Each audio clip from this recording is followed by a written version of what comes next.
With the arrival of the cold season, my videos lately have been showing winter landscapes and trail systems that are relatively snowed in. With that comes one main factor, which is that riding in the cold is much harder than riding in warm weather. For me personally, one of my most prominent issues is usually my hands getting too cold. So if you're anything like me, you probably stop all the time to warm your hands up on your motor or your radiators or your exhaust pipe, something warm. So for this video, we're going to be talking about gloves. This video is sponsored by the company RIDEIRON, who just sent me a pair of electronically heated gloves, a type of gear that I have never tried and I'm pretty excited about. Each glove is independently heated with a Type-C compatible battery, and according to the manufacturer, the battery life should be anywhere between 2 to 6 hours. When turned on, they have 4 different heat settings to moderate the internal temperature and how long you want the battery to last. They also come with a set of glove liners, which is kind of nice if you ever wanted to take your hands out of the gloves without exposing it to cold air.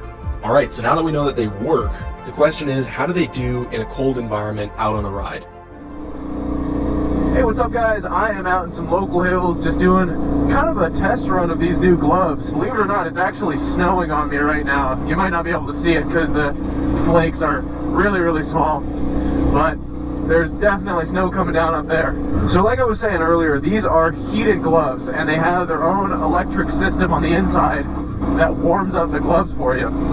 And you know, I've been wearing these for like the past half hour to get up to these hills where I'm at right now. Having cold hands is like the main thing that keeps me from going out and exploring when the weather is less than ideal.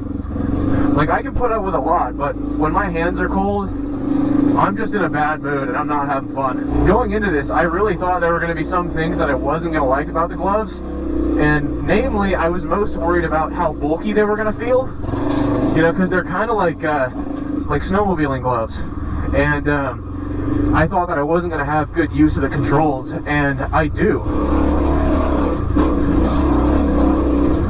Because as you can see, I'm riding some pretty gnarly stuff right now. And it is doing really well. Like, I can feel my controls just fine.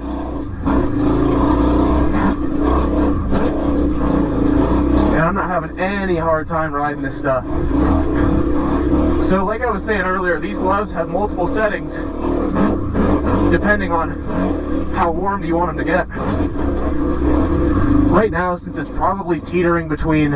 Okay, so I guess with this crash, now is probably a good time to show you guys the gloves a little bit more. So like I was saying, each glove is independently powered. There's a battery here, and then there's a battery here. And then in terms of settings, you have your hottest with red, then a little bit colder with purple, a little bit colder with green, and then finally you have white, which is the coldest, second to not being on. And I gotta say, even when it's on the white setting, like I was using the white setting when I was riding street to get over here, I was totally comfortable with it. Now, of course, it's starting to snow on me and there's... Alright, so let's see, final thoughts. To begin with, I was already very excited to get my hands on these, and if I haven't said it already, thank you so much, RIDEIRON, for sending these over. That was really cool of you guys, and I really like them. I think these are well made, and they absolutely serve the purpose that they were designed for. But even more than that, actually using them in the field right now has really calmed my nerves about the things that I thought were going to be the drawbacks of these. And like I've said already probably 3 or 4 times, I'm sure, the biggest thing I was worried about with these was feeling like, oh, these are so bulky, I can't get my controls well enough, you know, because I'm used to wearing really thin gloves. I don't feel that way at all. I'm able to ride just fine, and like I was mentioning earlier, if you had to choose between trying to ride with thin gloves and having your hands be frozen versus having thicker gloves but your hands are not frozen, man, I'm taking the warm, heated, thick gloves. My hands don't hurt at all. I feel like I can ride strong. I feel like I can be focused on the trail. I'm not, you know, worried about stopping to warm my hands up on my motor all the time.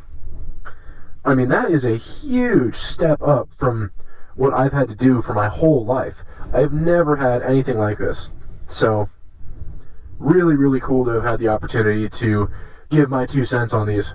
They're really neat. Another thing I'd like to mention is that these have really good battery life. They last for several hours, and so you could take these on a long ride.